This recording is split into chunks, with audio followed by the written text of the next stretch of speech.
The National Union of Mineworkers says the unbundling process is a way of government to introduce privatization. The union says it was not consulted on this issue and that it is bad news for South Africans. Our concern as the NUM is that unbundling is a first step towards privatization.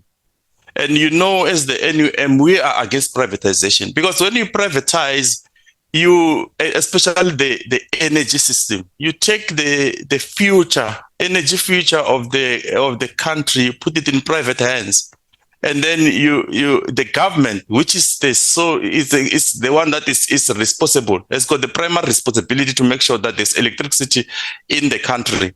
You see, it's the one that we believe that it's supposed to own the power stations.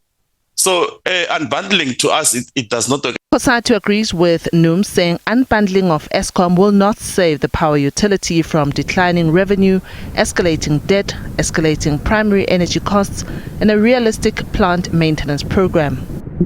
We fear that it might also decapacitate Eskom in terms of managing electricity generation, transmission, and distribution, even managing the pricing and so forth, because now we're splitting Eskom into 3 different divisions. We do note that government is saying that Eskom will still remain wholly state-owned, and these 3 different companies will be owned by Eskom, they'll be solely owned by the state.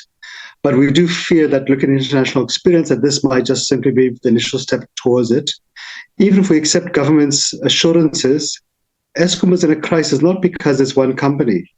Eskom is in a crisis because of years of underinvestment in new generation capacity, because of years of state capture, industrial scale corruption inside Eskom and by service providers, business people outside Eskom. It's in a crisis because of huge levels of cable theft, of vandalism, of criminality, of arson taking place. Last week, government dismissed suggestion that the unbundling of Eskom into 3 separate entities can be regarded as privatization.